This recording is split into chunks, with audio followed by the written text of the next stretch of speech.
ആശ്വാസം നേടാം. ഹൃത്തിനുള്ളിൽ ജീവൻ നൽകും വചനം, തിരുവചനം. യേശുവിൽ ഏറ്റവും പ്രിയപ്പെട്ട എൻ്റെ സഹോദരി സഹോദരന്മാരെ, കർത്താവിൻ്റെ വചനം, അത്ഭുതകരമായ ദൈവത്തിൻ്റെ വചനം ഇന്ന് എന്നെയും നിങ്ങളെ സ്പർശിക്കട്ടെ എന്ന് ഞാൻ പ്രാർത്ഥിക്കുകയാണ്. ഇന്ന് നമ്മൾ ചിന്തിക്കുന്ന വിഷയം സ്വർഗം എന്നതിനെ പറ്റിയാണ്. എന്തുകൊണ്ടാണ് നമ്മൾ സ്വർഗത്തെപ്പറ്റി ചിന്തിക്കുന്നത്? ഞാനും നിങ്ങളും പോകേണ്ട സ്ഥലത്തിൻ്റെ പേരാണ് സ്വർഗം. ലൂക്കാ സുവിശേഷം 10-ാം അധ്യായത്തിൻ്റെ 19-ാമത്തെ തിരുവചനത്തിൽ പറയുന്നു, നിങ്ങളുടെ പേരുകൾ സ്വർഗത്തിൽ എഴുതപ്പെട്ടിരിക്കുന്നതിനാൽ നിങ്ങൾ സന്തോഷിക്കുവിൻ. ദൈവപുത്രനായ യേശു ക്രിസ്തുവിനെ ഹൃദയത്തിൻ്റെ കർത്താവും രക്ഷിതാവും നാഥനുമായി സ്വീകരിക്കുന്ന ഒരു ദൈവ പൈതൽ പോകേണ്ട സ്ഥലത്തിൻ്റെ പേരാണ് സ്വർഗം. എന്നും ആയിരിക്കേണ്ട സ്ഥലത്തിൻ്റെ പേരാണ് സ്വർഗം. എന്നും വസിക്കേണ്ട ഇടത്തിൻ്റെ പേരാണ് സ്വർഗം. ഭൂമിയിലെ ജീവിതം ഏറിയാൽ 80 അല്ലെങ്കിൽ 90 അല്ലെങ്കിൽ പോട്ടെ 100, എന്നാൽ നിത്യതയുമായിട്ട് തുലനം ചെയ്യുമ്പോൾ ഭൂമിയിലെ ജീവിതം വെള്ളത്തിലെ, കടലിലെ ഒരു തുള്ളി വെള്ളം പോലെയാണ് എന്ന് നമുക്ക് പറയാനായിട്ട് സാധിക്കും. ഈശോയിൽ ഏറ്റവും പ്രിയപ്പെട്ടവരെ, ഒരു മനുഷ്യൻ്റെ ഭൂമിയിലെ ജീവിതം വെള്ളത്തിലെ നീർ കുമിള പോലെ കടന്നു പോകുന്നു. എന്നാൽ അവൻ നിത്യത മുഴുവൻ ദൈവത്തോടു കൂടി ആയിരിക്കാൻ സൃഷ്ടിക്കപ്പെട്ടവനാണ്. ദൈവം മനുഷ്യനെ സൃഷ്ടിക്കുമ്പോൾ ദൈവം ഒരിക്കലും അർത്ഥമില്ലാത്തൊരു കാര്യം ചെയ്യുകയായിരുന്നില്ല. ദൈവം ഒരു തമാശ കാണിക്കുകയായിരുന്നില്ല. വ്യക്തമായ ലക്ഷ്യത്തോടുകൂടി തൻ്റെ ഛായയിലും സാദൃശ്യത്തിലും അവിടുന്ന് മനുഷ്യനെ സൃഷ്ടിച്ചു. ദൈവത്തോടുകൂടി ആയിരിക്കാൻ വേണ്ടി ദൈവം അവനെ സൃഷ്ടിച്ചു. പറുദീസയിലാക്കി എന്ന വചനത്തിൻ്റെ അർത്ഥം ദൈവത്തോട് കൂട്ടായ്മയിലായിരിക്കുവാൻ ദൈവം അവനെ ആക്കി വെച്ചു. എന്നാൽ പ്രിയപ്പെട്ടവരെ, മനുഷ്യൻ പാപം ചെയ്തതോടുകൂടി സകലതും തകിടം മറിയുകയാണ്. അവൻ്റെ സ്വർഗീയമായ അനുഭവം അവന് നഷ്ടമാകുന്നു. ദൈവവുമായിട്ടുള്ള അവൻ്റെ കൂട്ടായ്മ അവന് നഷ്ടമാകുന്നു. അവൻ്റെ മഹത്വം അവന് നഷ്ടമാകുന്നു. അവൻ്റെ പ്രകാശം അവന് നഷ്ടപ്പെട്ടു. അവൻ ഇരുട്ടിലായിപ്പോയി. അവൻ തകർന്നു പോയി. അവൻ ആത്മീയമായി മരിച്ചവനായി തീർന്നു. അതാണ് നമ്മൾ എഫേസ്യർക്ക് എഴുതിയ ലേഖനത്തിൻ്റെ 2-ാമത്തെ അധ്യായത്തിൻ്റെ 1 മുതൽ കാണുന്നത്. അപരാധങ്ങളും പാപങ്ങളും മൂലം നിങ്ങൾ മരിച്ചവരായിരുന്നു. നിങ്ങൾ മരിച്ചവരായിരുന്നു. ഒരു കാലത്ത് ലോകത്തിൻ്റെ ഗതി പിന്തുടർന്നുകൊണ്ട് അനുസരണക്കേടിൻ്റെ മക്കളോടൊപ്പം നിങ്ങളും അതുപോലെ തന്നെ ജീവിച്ചു. ജഡമോഹങ്ങളിൽ നിങ്ങൾ ജീവിച്ചു. എന്നാൽ കരുണാസമ്പന്നനായ ദൈവം നമ്മോട് കാണിച്ച മഹത്തായ സ്നേഹത്താൽ നമ്മൾ രക്ഷിക്കപ്പെട്ടു. കൃപയാൽ നമ്മൾ രക്ഷിക്കപ്പെട്ടു. വിശ്വാസം വഴി കൃപയാൽ നിങ്ങൾ രക്ഷിക്കപ്പെട്ടു. അത് നിങ്ങൾ നേടിയെടുത്തതല്ല, ദൈവത്തിൻ്റെ ദാനമാണ്. പ്രിയപ്പെട്ട മക്കളെ, മരിച്ചു കിടക്കുന്ന ഒരു മനുഷ്യന് തനിയെ എഴുന്നേറ്റ് വരാൻ സാധിക്കാത്തതുപോലെ പാപത്തിൽ മരിച്ചു കിടക്കുന്ന ഒരു മനുഷ്യന് തനിയെ രക്ഷപ്പെടാൻ പറ്റില്ല. ഇത് വിഡ്ഢികളായ മനുഷ്യൻ മനസ്സിലാക്കണമെന്ന് ദൈവം ആഗ്രഹിക്കുന്നു. ഇതാണ് നമ്മുടെ തലയിൽ എത്ര പറഞ്ഞാലും കയറാത്തത്. മരിച്ചു കിടക്കുന്ന മനുഷ്യൻ തന്നെത്താൻ എഴുന്നേറ്റ് ഓടാൻ ശ്രമിക്കുന്നതിൻ്റെ കാഴ്ചയാണ് ലോകം മുഴുവനും നമ്മൾ കണ്ടുകൊണ്ടിരിക്കുന്നത്. മരിച്ചു കിടക്കുന്ന മനുഷ്യൻ്റെ പുറത്ത് ഉപദേശം അടിച്ചേൽപ്പിക്കുന്ന ഒരു ലോകത്തെയാണ് ഇന്ന് നമുക്ക് ചുറ്റിലും കാണാൻ സാധിക്കുന്നത്. മരിച്ചു കിടക്കുന്ന മനുഷ്യന് എന്താണ് ശരിക്കും വേണ്ടത്? അവന് വേണ്ടത് പുനരുത്ഥാനമാണ്. അവന് വേണ്ടത് റെസറക്ഷൻ പവറാണ്. അവന് വേണ്ടത് അവനെ മരണത്തിൽ എഴുന്നേൽപ്പിക്കുന്ന യേശു ക്രിസ്തുവിൻ്റെ അപരിമേയമായ ശക്തിയാണ്. ഹല്ലേലൂയ. ദൈവത്തിൻ്റെ വചനം കടന്നു വന്ന്, ദൈവത്തിൻ്റെ ആത്മാവ് കടന്നു വന്ന് അവനെ എഴുന്നേൽപ്പിക്കണം എന്നുള്ളതാണ് ദൈവത്തിൻ്റെ പദ്ധതി. ആത്മാവിൽ മരിച്ചു കിടക്കുന്ന മനുഷ്യൻ യേശുവിൻ്റെ ജീവൻ കടന്നു വരുമ്പോൾ എഴുന്നേൽക്കുന്നു. പ്രിയപ്പെട്ടവരെ, ദൈവപിതാവ് മനുഷ്യനെ കൈവിട്ട് കളഞ്ഞില്ല. ദൈവപിതാവ് ഈശോയെ തന്നുകൊണ്ടാണ് സാത്താനെ തകർത്ത് കളഞ്ഞത്. ഈശോ നമുക്ക് പകരമായി മരിച്ചതിനാൽ നമ്മുടെ പാപങ്ങൾക്ക് പരിഹാര ബലി അവൻ ചെയ്തു. അവനതിന് പരിഹാരം ചെയ്തു. അവനതിൻ്റെ വില നൽകി. അതുകൊണ്ട് ഇന്ന് യേശു ക്രിസ്തുവിൽ വിശ്വസിക്കുന്ന വ്യക്തിക്ക് പാപമോചനം ഉറപ്പാണ്. ശിക്ഷ ഇല്ല. പകരം ആ വ്യക്തിക്ക് സ്വർഗം കിട്ടുന്നു. അതുകൊണ്ടാണ് യോഹന്നാന്റെ സുവിശേഷം 14-ാം അധ്യായത്തിൻ്റെ 6-ാമത്തെ വാക്യത്തിൽ ഈശോ ഇപ്രകാരം പറയുന്നുണ്ട്, ഞാനാണ് വഴിയും സത്യവും ജീവനും, എന്നിലൂടെ അല്ലാതെ ആരും പിതാവിൻ്റെ പക്കൽ പ്രവേശിക്കുന്നില്ല. ഇത് പറയുമ്പോൾ നമ്മൾ ഒരിക്കലും അസ്വസ്ഥപ്പെടരുത്. കാരണം മരിച്ചു കിടക്കുന്ന മനുഷ്യനെ തനിയെ എഴുന്നേറ്റ് പിതാവിൻ്റെ പക്കൽ പോകാൻ പറ്റില്ല. ഭൂമിയിൽ പോലും നിങ്ങൾക്കറിയാം, മരിച്ചു കിടക്കുന്ന വ്യക്തിക്ക് ചലനമില്ല, ശ്വസിക്കാൻ പറ്റുന്നില്ല, ഒന്നും ചെയ്യാൻ പറ്റുന്നില്ല. അതുകൊണ്ടാണ് യേശു പറഞ്ഞത്, മരിച്ചു കിടക്കുന്ന മനുഷ്യ മക്കളെ, ഞാനാണ് വഴി, ഞാനാണ് സത്യം, ഞാനാണ് ജീവൻ.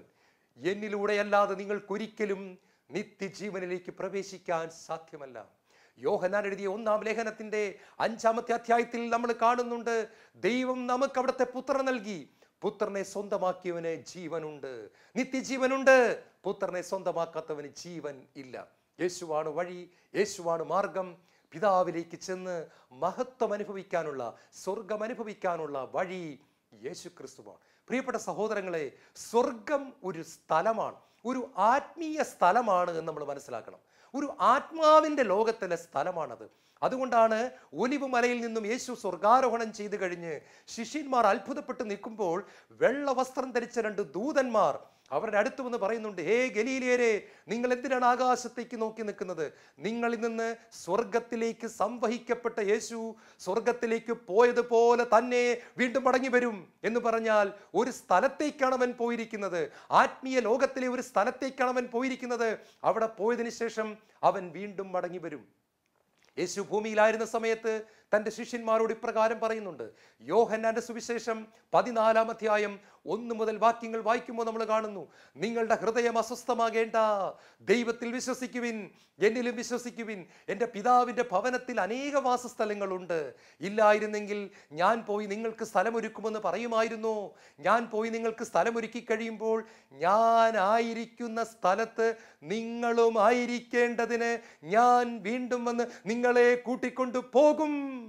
ഞാൻ ആയിരിക്കുന്ന സ്ഥലത്ത് നിങ്ങളുമായിരിക്കേണ്ടതിന്. പ്രിയപ്പെട്ടവരെ, സ്വർഗം ഒരു സ്ഥലമാണ്. ഈ സ്ഥലത്തെ പൗലോസ്ലീഹായ്ക്ക് ഭൂമിയിൽ ജീവിച്ചിരുന്ന സമയത്ത് തന്നെ ആത്മാവിൽ എടുക്കപ്പെട്ട് കാണുവാനുള്ള ഒരു ഭാഗ്യമുണ്ടായി. 2 കൊരിന്ത്യർ 12-ാം അധ്യായത്തിന്റെ 2-ാമത്തെ വാക്യത്തിൽ പറയുന്നു, 3-ാം സ്വർഗം വരെ എടുക്കപ്പെട്ട ഒരു മനുഷ്യനെ എനിക്കറിയാം. മനുഷ്യന് വിവരിച്ചുകൂടാത്ത കാര്യങ്ങൾ അവൻ കേട്ടു. പൗലോസ്ലീഹായ്ക്കുണ്ടായ ഒരു അനുഭവം, ജീവിച്ചിരിക്കുന്ന സമയത്ത് തന്നെ അദ്ദേഹം സ്വർഗത്തിലേക്ക് എടുക്കപ്പെട്ടത് കാണാനുള്ള, ആത്മാവിൽ അത് അനുഭവിക്കാനുള്ള ഒരു ഭാഗ്യം അദ്ദേഹത്തിനുണ്ടായി. സ്വർഗം വളരെ റിയൽ ആയിട്ടുള്ള, യാഥാർത്ഥ്യമായിട്ടുള്ള ഒരു സ്ഥലമാണ്. ഞാനും നിങ്ങളും അവിടെ എത്തിച്ചേരേണ്ടവരാണ്, എത്തിച്ചേരണം. അല്ലെങ്കിൽ ദൈവത്തിന് സങ്കടകരമാണത്, ദൈവത്തിന് ദുഃഖമാണ്. പ്രിയപ്പെട്ടവരെ, നമ്മൾ അവിടെ എത്തിച്ചേരണം. ദൈവത്തിൻ്റെ സ്വപ്നമാണ്. ആ സ്വപ്നം സാക്ഷാത്കരിക്കുന്നതിന് വേണ്ടിയിട്ടാണ് പിതാവായ ദൈവം യേശു ക്രിസ്തുവിനെ വലിയ പീഡാസഹനത്തിന് വിട്ടുകൊടുത്തത്. അത്ര വലിയ വില കൊടുത്തുകൊണ്ട് നമ്മളെ സ്വർഗത്തെത്തിക്കാൻ നമ്മുടെ പിതാവ് തീരുമാനമെടുക്കുകയായിരുന്നു. ആ സ്നേഹപിതാവിൻ്റെ മുമ്പിൽ നമുക്കൊരു നിമിഷം മുട്ടുകൾ മടക്കി ആ പിതാവിനെ നമുക്ക് ആരാധിക്കാം. പ്രിയപ്പെട്ടവരെ, സ്വർഗത്തെക്കുറിച്ച് നമ്മൾ ഇന്ന് ഏതാനും കാര്യങ്ങൾ ചിന്തിക്കുകയാണ്. ഒന്ന്, സ്വർഗം വളരെ മനോഹരമാണ്. വെളിപാട് പുസ്തകം 21-ാം അധ്യായവും 22-ാം അധ്യായവും വായിക്കുമ്പോൾ കാണാം, വൈഡൂര്യം, മരതകം, ഗോമേതകം, വജ്രം, പുഷ്യരാഗം, മുത്തുകൾ ഇവ കൊണ്ട് അലങ്കരിക്കപ്പെട്ടതാണ് സ്വർഗം.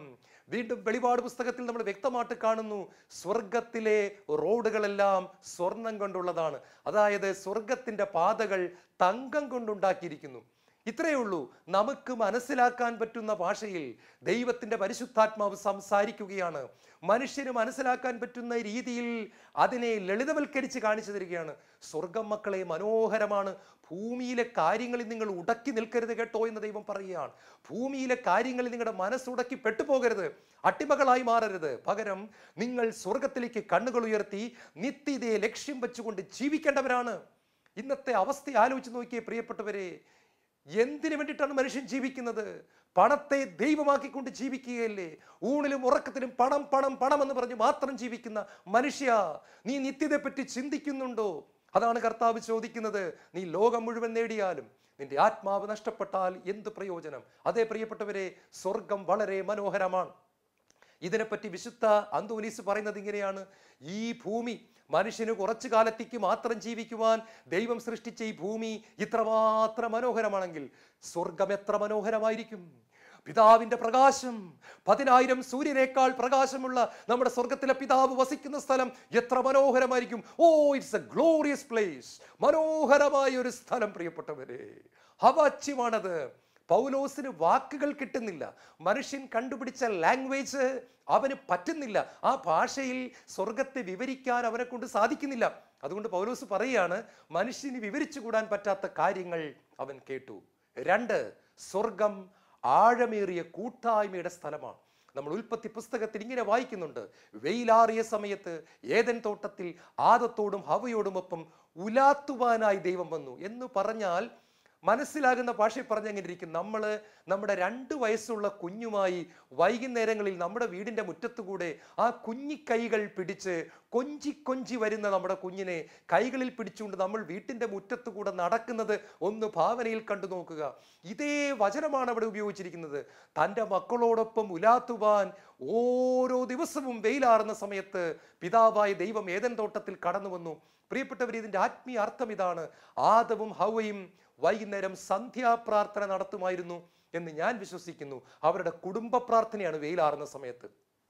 ആ കുടുംബ പ്രാർത്ഥനയിൽ ആഴമേറിയ ഒരു കൂട്ടായ്മയുടെ അനുഭവം നൽകിക്കൊണ്ട്, ആഴമേറിയ ഒരു ദൈവാനുഭവം നൽകിക്കൊണ്ട്, തൻ്റെ തേജസ്സിൻ്റെ സാന്നിധ്യം നൽകിക്കൊണ്ട്, തൻ്റെ മഹത്വത്തിൻ്റെ സാന്നിധ്യം നൽകിക്കൊണ്ട്, തൻ്റെ വെൺമേഘത്തിൻ്റെ ആ ഗ്ലോറിയസ് ആയിട്ടുള്ള മഹത്വം അവർക്ക് വെളിപ്പെടുത്തി കൊടുത്തുകൊണ്ട് ആഴമേറിയ ഒരു കൂട്ടായ്മയുടെ അനുഭവം ദൈവം അവർക്ക് കൊടുത്തിരുന്നു എന്ന് വചനം പറയുന്നു. പ്രിയപ്പെട്ടവരെ, ഞാൻ നേരത്തെ പറഞ്ഞില്ലേ, പാപം മൂലം മനുഷ്യരിത് നഷ്ടപ്പെട്ടു. എന്നാൽ യേശു ക്രിസ്തുവിൻ്റെ കുരിശുമരണത്തിലൂടെ നമ്മുടെ പാപത്തിന് പരിഹാരം നടന്നതിനാൽ യേശുവിൽ വിശ്വസിക്കുന്ന വ്യക്തിക്ക് പിതാവായ ദൈവവുമായിട്ട് കൂട്ടായ്മ ആചരിക്കാൻ പറ്റുന്നു. ദൈവം അവനെ സംബന്ധിച്ച് സ്വർഗത്തിരിക്കുന്ന ഒരു വ്യക്തിയല്ല, ദൈവം അടുത്തായ വ്യക്തിയാണ്. നിങ്ങൾ എന്നോട് ചോദിക്കാന്ന് വിചാരിക്കുക, എന്താണ് സഹോദരൻ്റെ ജീവിതത്തിലെ ഏറ്റവും സന്തോഷകരമായ കാര്യം? ഞാൻ നിങ്ങളോട് എളിമയോടെ പറയട്ടെ, യേശു ക്രിസ്തുവിനെ രുചിച്ചറിഞ്ഞത് മുതൽ ദൈവവുമായിട്ട് കിട്ടുന്ന ഒരു കൂട്ടായ്മയാണ് പ്രിയപ്പെട്ടവരെ എന്നെ സംബന്ധിച്ചിടത്തോളം ഏറ്റവും മനോഹരമായ നിമിഷങ്ങൾ. ഓരോ പ്രഭാതത്തിലും ഞാൻ എൻ്റെ സ്വർഗത്തിലെ പിതാവിനെ അബ്ബാ പിതാവേ എന്ന് വിളിക്കുമ്പോൾ ഇറങ്ങി വന്ന് സ്നേഹം കൊണ്ട് പൊതിയുന്ന നിമിഷങ്ങളാണ് എൻ്റെ ജീവിതത്തിലെ ഏറ്റവും മനോഹരമായ നിമിഷങ്ങൾ. എനിക്ക് എൻ്റെ ഭാര്യയെ ഒത്തിരി ഇഷ്ടമാണ്, എൻ്റെ മോളെ ഒത്തിരി ഇഷ്ടമാണ്, അവരോടൊപ്പം ഇരിക്കാൻ എനിക്ക് ഒത്തിരി ഇഷ്ടമാണ്. പക്ഷേ അതിനേക്കാളും ഞാൻ വിലമതിക്കുന്നത് എൻ്റെ സ്വർഗത്തിലെ പിതാവിനോടുകൂടെ കൂട്ടായ്മയിൽ ഇരിക്കുന്ന ഏകാന്തമായ വ്യക്തിപരമായ പ്രാർത്ഥനയുടെ നിമിഷങ്ങളിൽ ദൈവം തരുന്ന കൂട്ടായ്മയുടെ മധുരമയാണ് പ്രിയപ്പെട്ടവരെ. അതിന് പകരം വയ്ക്കാൻ ഡോളറിനെ കൊണ്ട് പറ്റില്ല, പണത്തെ കൊണ്ട് പറ്റില്ല, പൗണ്ടിനെ കൊണ്ട് പറ്റില്ല, സ്വർണത്തെ കൊണ്ട് പറ്റില്ല, വിദ്യാഭ്യാസത്തിനെ കൊണ്ട് പറ്റില്ല, സൗന്ദര്യത്തെ കൊണ്ട് പറ്റില്ല, ഒന്നിനെ കൊണ്ടും പറ്റില്ല. അത് തിരിച്ചറിഞ്ഞപ്പോഴാണ് അഗസ്റ്റിൻ പറഞ്ഞത്, ഓ എന്നും പുരാതനവും എന്നും സനാതനവുമായ സൗന്ദര്യമേ, അങ്ങേ കണ്ടെത്താൻ ഞാൻ എത്ര വൈകിപ്പോയി. എന്നും പുതിയതും എന്നും പഴയതും എന്ന് പറഞ്ഞാൽ അനാദി മുതലേ ഉള്ളതും ഇന്നും പുതിയതായിട്ടിരിക്കുന്നതുമായ സ്നേഹമേ, ആ കൂട്ടായ്മയുടെ അനുഭവം ദൈവം അഗസ്റ്റിന് കൊടുത്തപ്പോൾ അഗസ്റ്റിൻ പൊട്ടിക്കരയുകയാണ്. ഞാനിത് വേസ്റ്റാക്കി കളഞ്ഞല്ലോ, ഞാനിത് അറിയാതെ പോയല്ലോ, ഇത്രയും നാൾ ഞാൻ ചപ്പു ചവറുകളുടെ പിന്നാലെ പോയല്ലോ ദൈവമേ. ഞാൻ വ്യഭിചാരത്തിൻ്റെ പിന്നാലെ പോയപ്പോൾ വിചാരിച്ചു അത് വലിയ ആനന്ദമാണെന്ന്.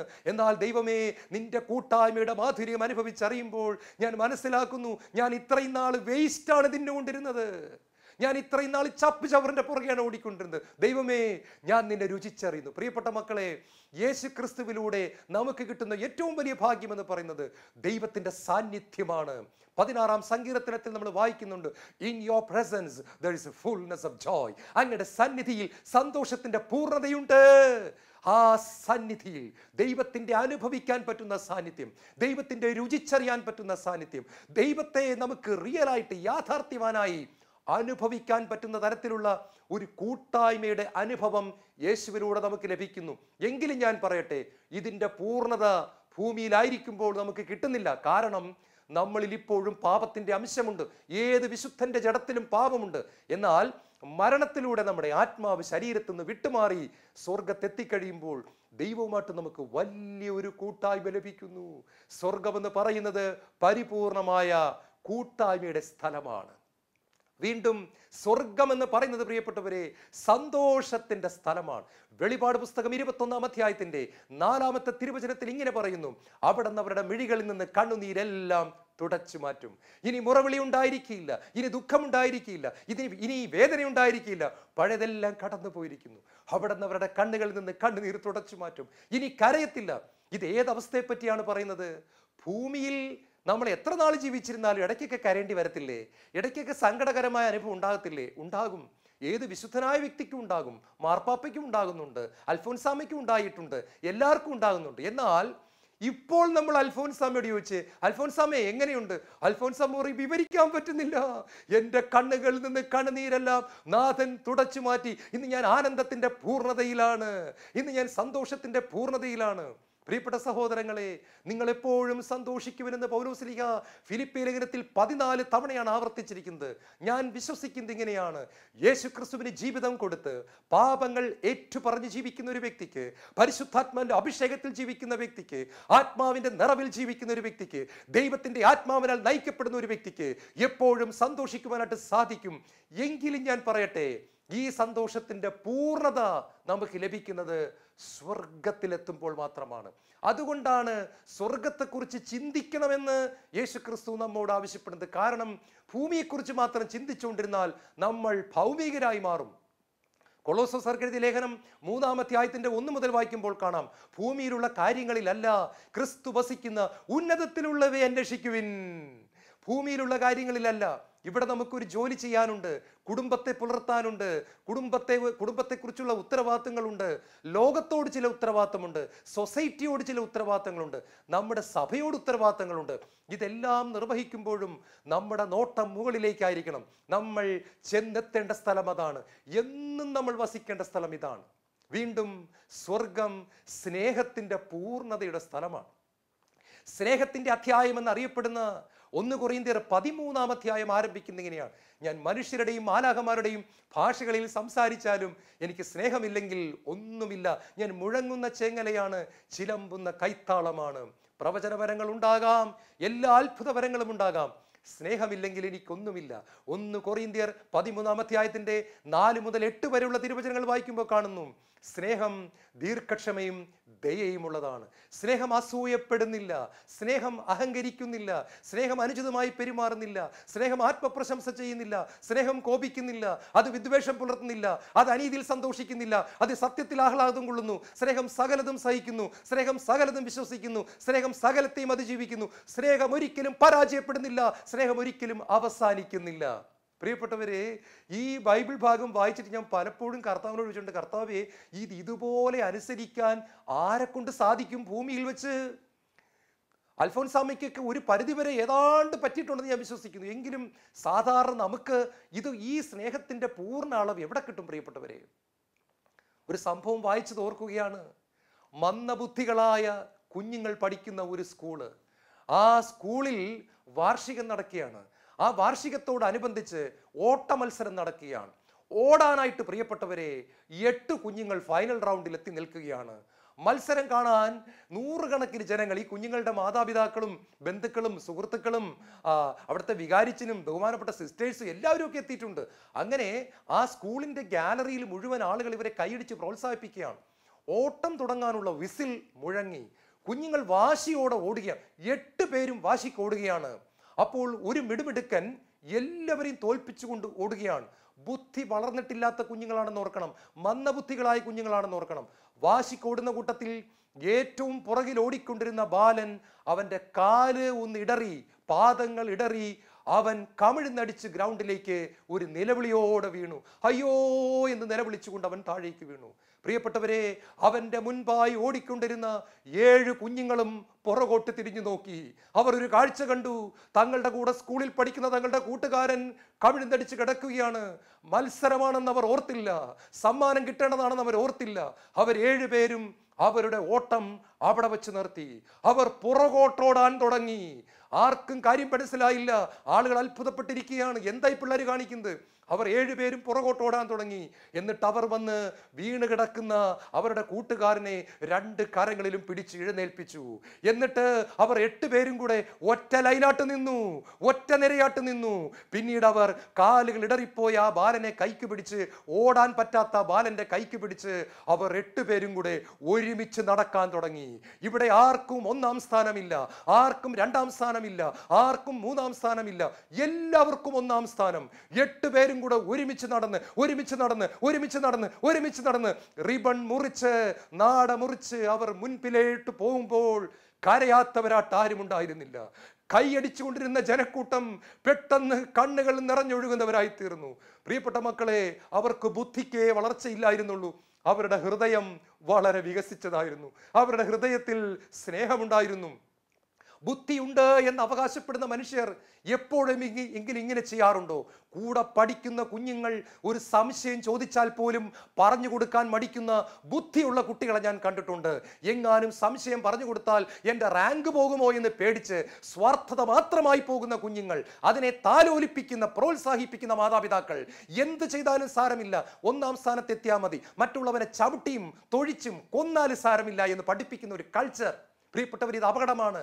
ഒന്നാം സ്ഥാനത്ത് എത്തണം കേട്ടോ, പക്ഷെ അത് മറ്റുള്ളവന്റെ കഴുത്തിന് ചവിട്ടിയിട്ടല്ല, മറ്റുള്ളവനെ ചവിട്ടിക്കൊന്നിട്ടല്ല, മറ്റുള്ളവന്റെ ആത്മാഭിമാനത്തെ മുറിപ്പെടുത്തിയിട്ടല്ല, സ്വാർത്ഥതയെ താലോലിച്ചിട്ടല്ല. ഒന്നാം സ്ഥാനത്തെത്താൻ ദൈവം കൃപ കൊടുത്തവർ അവിടെ എത്തുക തന്നെ വേണം. അത് സമൂഹത്തിന് നന്മയുണ്ടാക്കും. ബുദ്ധിമാന്മാരായ കുട്ടികൾ വേണം. അവർ ശാസ്ത്രജ്ഞന്മാരും മിടുമിടുക്കന്മാരായ ഡോക്ടർമാരായിട്ടൊക്കെ സമൂഹത്തിന് നന്മ ചെയ്യേണ്ടവർ തന്നെ. പക്ഷേ ഇന്നത്തെ ട്രെൻഡ് ഒരു അപകടകരമാണ്. ദൈവം നമ്മളെ വിളിക്കുന്നു സ്നേഹിക്കാൻ. പക്ഷെ ഞാൻ വീണ്ടും പറയുന്നു, ഈ സ്നേഹത്തിന്റെ പൂർണ്ണത നമുക്ക് അനുഭവിക്കാൻ പറ്റുന്നത് സ്വർഗത്തിലാണ്. അവിടെ സ്നേഹത്തിന്റെ പൂർണ്ണതയാണ്, സ്നേഹത്തിന്റെ കടലാണ്, സ്നേഹത്തിന്റെ സൂര്യനാണ്, സ്നേഹത്തിന്റെ കാറ്റ് വീശുന്നു. അവിടെ മുഴുവൻ സ്നേഹമാണ്.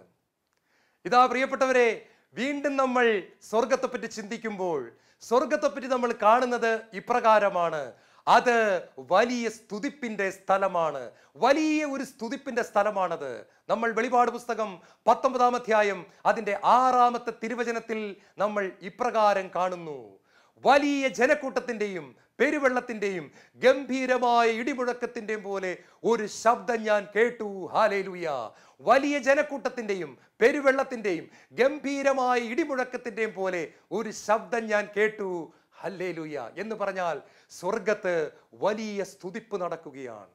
കുഞ്ഞാടിനെ മുഖാമുഖം കാണുമ്പോൾ, രക്തം നൽകി വീണ്ടെടുത്ത നാഥനെ കാണുമ്പോൾ, കുരിശുമരണത്തിലൂടെ നമ്മളെ രക്ഷിച്ച നാഥനെ നമ്മൾ ഫേസ് ടു ഫേസ് കാണുമ്പോൾ, മുഖാമുഖം കാണുമ്പോൾ ആരാധിക്കാതിരിക്കാൻ പറ്റുന്നില്ല, സ്തുതിക്കാതിരിക്കാൻ പറ്റുന്നില്ല, മഹത്വപ്പെടുത്താതിരിക്കാൻ പറ്റുന്നില്ല.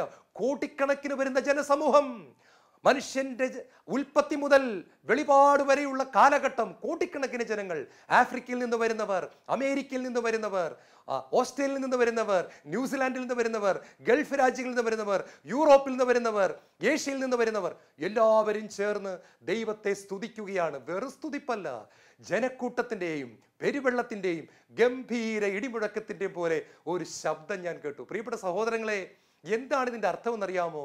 സ്വർഗത്തിൽ വലിയ സ്തുതിപ്പ് ഉണ്ട്. ചിലർക്ക് സ്തുതിപ്പെന്ന് കേൾക്കുമ്പോൾ ബുദ്ധിമുട്ട് അനുഭവപ്പെടുന്ന ഞാൻ കണ്ടിട്ടുണ്ട്.